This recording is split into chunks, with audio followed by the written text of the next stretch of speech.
Shalom saudara-saudari yang terkasih di dalam nama Tuhan Yesus Kristus, teman-teman teens dimanapun Anda berada pada saat ini. Saya sangat berharap bahwa Anda dan kita semua tetap sehat selalu. Dan pada saat ini, pada minggu ini kita belajar firman Tuhan, di mana pada bulan Oktober ini kita diberikan tema yaitu tentang menghormati. Pada minggu pertama kita membahas tentang menghormati Tuhan yang disampaikan oleh saudari Priska, dan pada minggu kedua kita membahas tentang menghormati orang tua yang disampaikan oleh Bu Eli, dan pada minggu ketiga ini kita membahas tentang jaga sikap. Dan sebelumnya mari kita berdoa. Tuhan, kami bersyukur pada saat ini kami diberikan kesehatan yang dari Tuhan, dan pada saat ini Tuhan kami mau mendengar firman-Mu. Tuntun kami, ajar kami bagaimana kami bisa memahami dan mengerti firman-Mu ini. Tolonglah kami Tuhan, terjemahkan dalam pikiran kami supaya kami dapat menjadikannya pedoman dalam setiap langkah-langkah kami. Ajar kami Tuhan, ketika apa yang kami dengar dapat kami praktekkan dan dapat kami jadikan bekal dimanapun kami berada. Di dalam nama Tuhan Yesus Kristus, amin. Nah, kita membahas tentang sikap. Kalau kita melihat dalam kamus KBBI, Kamus Besar Bahasa Indonesia, sikap adalah segala perbuatan dan tindakan yang berdasarkan pada keyakinan yang dimiliki. Nah, sikap dalam arti bagaimana kita membawa diri dalam menghadapi sesuatu. Misalnya kalau kita di rumah Tuhan, di dalam gereja, bagaimana kita membawa diri, bagaimana sikap kita seharusnya di rumah ataupun dimanapun berada, dimanapun kita berada, di lingkungan sekitar kita, baik buruknya kita harus bersikap, baik sikap kita buruk atau jahat itu tergantung diri kita sendiri. Nah, kalau kita melihat pada Pengkhotbah pasal 5 ayat 1, demikianlah firman Tuhan. Pengkhotbah pasal 5 ayat 1. Jagalah langkahmu kalau engkau berjalan ke rumah Allah. Menghampiri untuk mendengar adalah lebih baik daripada mempersembahkan korban yang dilakukan oleh orang-orang bodoh, karena mereka tidak tahu bahwa mereka berbuat jahat. Nah, saya bacakan dalam terjemahan masa kini, Pengkhotbah pasal 5 ayat 1. Pengkhotbah pasal 5 ayat 1. Demikian firman Tuhan. Berhati-hatilah kalau pergi ke rumah Tuhan. Lebih baik pergi ke situ untuk belajar daripada mempersembahkan korban. Seperti yang dilakukan oleh orang-orang bodoh, mereka itu tidak dapat membedakan mana yang benar dan mana yang salah. Nah, dalam hal ini firman Tuhan ini kita mendapat suatu teguran bahwa ketika kita sedang berada di rumah Tuhan atau kita sedang mendengar khotbah, kita harus menjaga sikap, yaitu kita belajar tentang firman Tuhan. Ada satu cerita di mana teman-temanku dulu waktu saya sekolah, kalau pada saat berdoa, misalnya kan berdoa mulai pelajaran, kan kita semua di sana Kristen semua, di SD, SMP, SMK. Jadi saya Kristen semua. Jadi tidak campur-campur. Akhirnya setiap mata pelajaran selalu diawali dengan doa dan ditutup dengan doa. Tidak boleh tidak, Jadi ketika sedang berdoa, jadi ada teman-teman itu yang di belakang. Mereka duduk paling belakang. Jadi kita sedang berdoa, dan yang duduk paling belakang itu, apa yang mereka lakukan? Mereka saling pukul-pukulan. Kenapa? Karena mereka tidak menghiraukan ataupun mereka tidak mengerti apa yang sedang mereka lakukan. Saya juga pernah, saudara, melakukan hal demikian, di mana pada saat berdoa memulai mata pelajaran, saya ganggu teman saya. Ya, di mana saya mengatakan bahwa buat apa ini berdoa? Tuhan kok tetap menolong, ya. Ketika sedang berdoa, saya memukul kepala teman saya. Akhirnya dia muka mata. Kenapa? Karena juga saya nggak menyadari bahwa itu adalah salah. Ya, itu perbuatan waktu kecil. Nah, saya berharap kita sekarang jangan sampai melakukannya. Nah, saya ganggu dia sehingga yang terjadi adalah percecokan di antara kami. Kenapa? Karena aku sudah mengganggunya. Dan pada saat itu dia juga sedang serius untuk berdoa. Dan yang terjadi adalah kericuhan. Kericuhan walaupun tidak parah, tetapi yang terjadi adalah kami dipanggil oleh guru yang sedang mengajar saya itu, dan kami diberikan teguran, ya, bahwa perbuatan itu tidak baik. Nah, menjaga sikap, perkataan, tingkah laku sama dengan menghormati Tuhan. Kalau kita melihat pada Amsal pasal 18 ayat 21, demikian firman Tuhan, hidup dan mati dikuasai oleh lidah. Siapa suka menggenggamnya akan memakan buahnya. Nah, jadi ini berbicara tentang bagaimana kita mengungkapkan atau menyampaikan sesuatu perkataan, ya, yang keluar dari mulut kita. Ketika perkataan kita suka maki-maki, suka ngejek-ngejek orang, suka merendahkan orang, maka itu sudahlah tidak sesuai dengan kebenaran firman Tuhan. Kita jangan melebih-lebihkan sesuatu yang kecil, yang tidak pantas untuk dilebih-lebihkan. Nah, mari kita perhatikan waktu kita 24 jam setiap harinya. Kita gunakan buat apa saja. Kalau kita melihat Kolose pasal 4 ayat 5, hiduplah dengan penuh hikmat, ya, terhadap orang-orang luar. Pergunakanlah waktu yang ada. Nah, pertanyaannya, apakah kita sudah menggunakan waktu yang ada, waktu yang kita peroleh setiap harinya untuk kemuliaan nama Tuhan Yesus Kristus, ya? Apakah kita sudah menggunakannya, memakainya, ya, dengan baik? Nah, sikap pada saat ibadah, ya, salah satu contohnya di sini ada tentang cara kita beribadah, ya, di mana kita sedang beribadah, bagaimana sikap kita? Apakah seperti tadi kita mengganggu teman ataupun bermain HP? Ya, saya rasa sebagian besar kita sudah melakukannya, pernah melakukannya. Dan saya berharap pada kesempatan kali ini setelah mendengar firman ini, kita dapat menguranginya. Ya, juga pada saat ibadah itu, ya, kita harus mengurangi main HP. Ya, kadang-kadang juga yang buka HP itu buat catat poin-poin penting.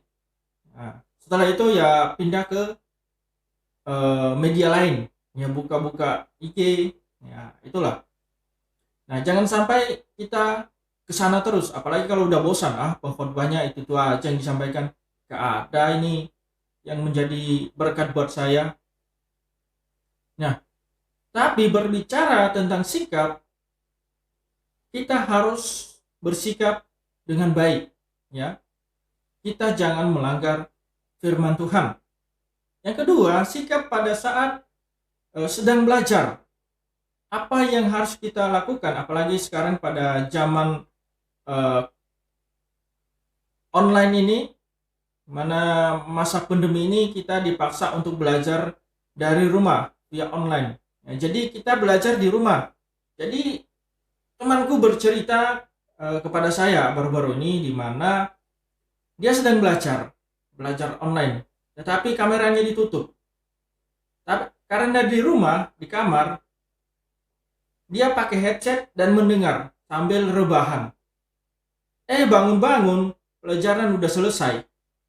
Jadi apa yang disampaikan tadi pada saat pembelajaran berlangsung tidak akan diingat lagi, karena sudah tertidur. Kemudian sikap pada saat bersama dengan teman-teman.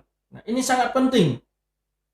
Sikap kita akan dipengaruhi oleh lingkungan kita berada. Contohnya dulu saya pada saat di tempatku, di mana sekolah dengan rumah itu jaraknya agak jauh, dan saya pun menempuh perjalanannya jalan kaki, ya. Dan di sana banyak sekali pohon-pohon dan buah-buahan yang bisa kita makan. Nah, apalagi kalau udah biasanya saya dulu jam 7 pagi udah masuk, baru pulang jam 2 siang. Nah, kalau kita melihat jamnya yang agak lama itu, ya perut kita udah terasa lapar. Nah, ketika perjalanan pulang dengan teman-teman yang agak sembrono, ya ikut-ikutan. Kami mengambil buah-buah tetangga, buah-buah orang, yang penting buah-buah yang ada di pinggir jalan itu, ya kami ambil. Walaupun orang tua mengatakan bahwa itu tidak boleh, itu punya orang. Kalau kamu ngambil, itu namanya mencuri. Ya, saya rasa juga di sini juga hal demikian akan dilarang. Ketika mengambil buah tetangga tanpa minta izin, akan kena hukuman. Tetapi di sana juga dulu di tempatku itu, kalau kita misalnya mengambil buah-buah, ya tidak dilarang, ya. Dimana kalau buah tetangga itu mengambil sebebasnya, bebas, ya. Tetapi ada orang-orang tertentu yang eh, udah agak-agak pelit, jadi tidak akan dikasih, ya, tidak dikasih.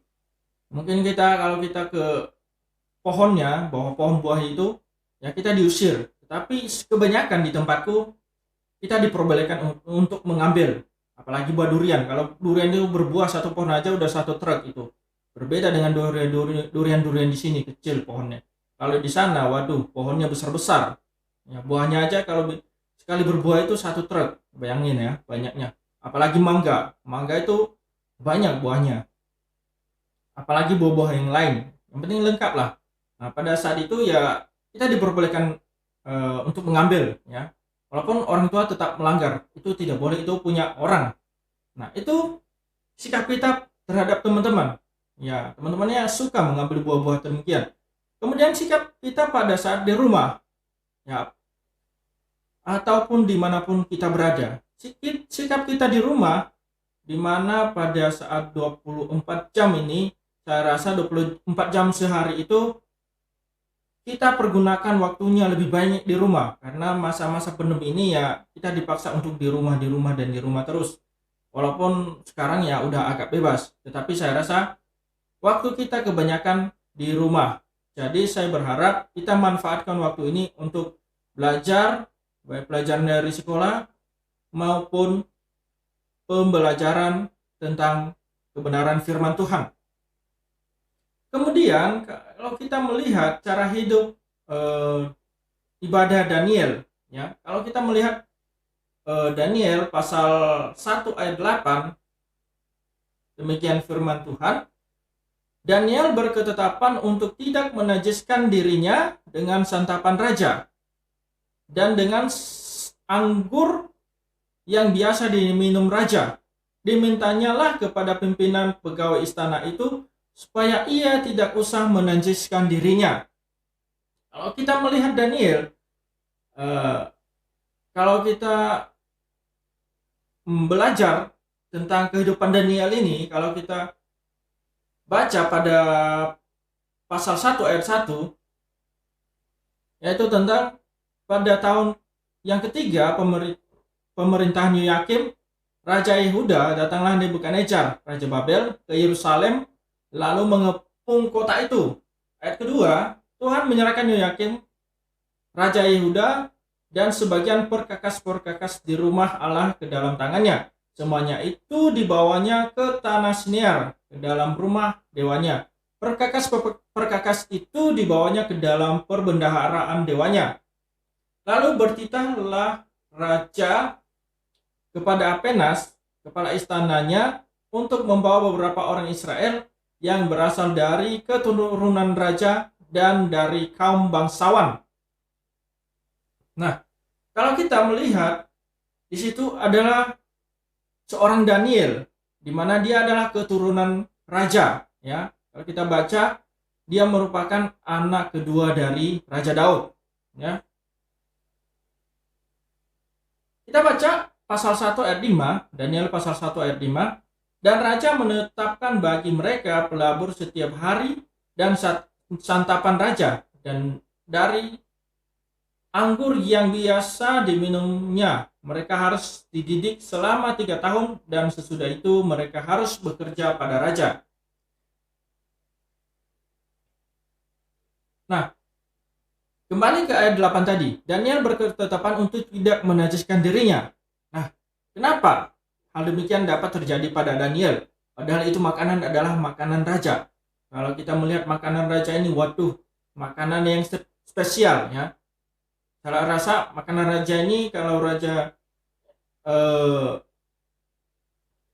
zaman sekarang, kalau kita melihat ya, presiden kalau berkunjung ke tempat-tempatnya mewah-mewah itu ya, mungkin makanannya makanan mewah-mewah ya. Demikian raja pada saat itu ya, makanannya makanan yang pilihan. Tetapi kenapa Daniel menolak untuk memakan makanan tersebut?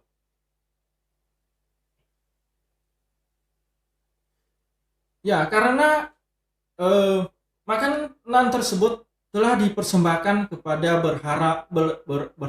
berhala duluan ya, telah dipersembahkan dulu ya kepada dewa-dewa Nebukadnezar, baru dimakan oleh raja ya. Nah, kalau kita melihat sikap Daniel ini, dia tetap menghormati Tuhannya untuk tidak memakan makanan raja, makanan yang najis, makanan yang kalau sekarangnya haram ya, tidak cocok untuk dimakan sebab telah dipersembahkan kepada Allah lain ya. Itu Daniel menolaknya dan tidak mau memakan makanan tersebut. Dan kalau kita membaca ayat selanjutnya, ketika Daniel hanya memakan sayur dan perawakan lebih baik daripada orang-orang lain di situ yang dimana memakan makanan raja.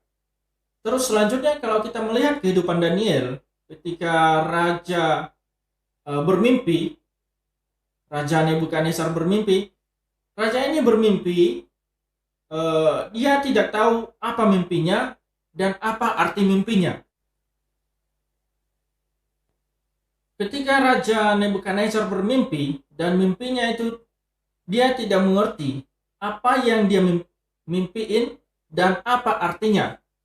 Dan ketika dia meminta kepada orang-orang yang pintar di sana, tidak ada satupun yang dapat mengartikannya, tidak ada satupun yang dapat memahami apa mimpinya tersebut. Tetapi Daniel meminta kepada Tuhan untuk memperoleh pengetahuan apa artinya mimpi tersebut ya. Sikap Daniel adalah berdoa, bertanya dulu kepada Tuhan. Dia bertanya kepada Tuhan dan lewat doa, dan akhirnya kepada Daniel beritakan tentang apa mimpi dan arti mimpi tersebut. Oleh karena kuasa Tuhan mengizinkan Daniel untuk menyampaikan dan menceritakan mimpi raja tersebut. Dan kalau kita melihat kehidupan selanjutnya, teman-teman Daniel ketika dibuang ke dapur perapian, mereka akan diselamatkan oleh Tuhan. Dan kalau kita juga melihat Daniel di gua singa, dia juga memperoleh keselamatan karena Tuhan. Nah, pada saat ini ketika kita ditawarkan sesuatu yang menarik, ya, sesuatu yang saya katakan bahwa itu sesuatu yang kita sangat butuhkan. Misalkan kita ditawarkan salah satu pengusaha besar ya, jadi anak angkatku, saya kasih kamu 1 M dengan syarat kamu meninggalkan kepercayaan atau imanmu. Apakah yang harus kita lakukan, saudara?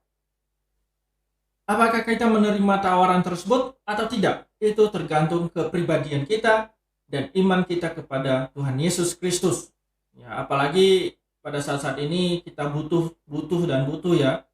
Kalau ditawarin hidup ini mungkin saja kita akan tergiur ya. Tetapi saya berharap kita jangan sampai meninggalkan iman kita, kepercayaan kita bahwa Yesus adalah juru selamat kita hanya karena tawaran-tawaran menarik, ya. Sebentar nanti kalau kita udah terima tawaran tersebut, di mana yang dikasih sama kita cuma satu, angka 1 dan huruf M doang, ya. Jangan sampai kayak gitu. Nah, kita ditawarin, kita dikasih angka 1 dan huruf M1. Nah, jangan sampai demikian. Setelah kita terima tawaran tersebut, menyangkal Tuhan dan meninggalkan iman kita, kita ditipu, ya. Kita dibohongin, ya. Kita cuman diuji aja iman kita, tetapi yang kita lakukan adalah kita telah menyangkal iman kita. Oke, demikian dulu firman Tuhan pada saat ini. Mari kita berdoa. Tuhan, terima kasih firman-Mu, kiranya apa yang telah kami pelajari dapat menjadi berkat buat keadaan kami pada saat ini, di mana kami, Tuhan, mampukan kami menjaga sikap dimanapun kami berada. Jika kami ditawarkan oleh hal-hal menarik, Tuhan, mampukan kami untuk tidak tergiur ke hal-hal negatif, tapi kami dipimpin oleh Roh Kudus untuk kami mengerjakan yang positif, yang bisa membimbing kami supaya kami dapat dan punya masa depan yang lebih baik, bahkan di kehidupan kekekalan. Tuhan Yesus, tuntun kami, terima kasih firman-Mu, tuntun kami di ibadah-ibadah selanjutnya, dalam kegiatan-kegiatan aktivitas kami selanjutnya, kiranya setiap kegiatan kami dapat bermanfaat dan berguna, baik dalam diri kami sendiri, juga kepada orang-orang di sekitar kami. Di dalam nama Tuhan Yesus kami berdoa, amin. Terima kasih, Tuhan memberkati.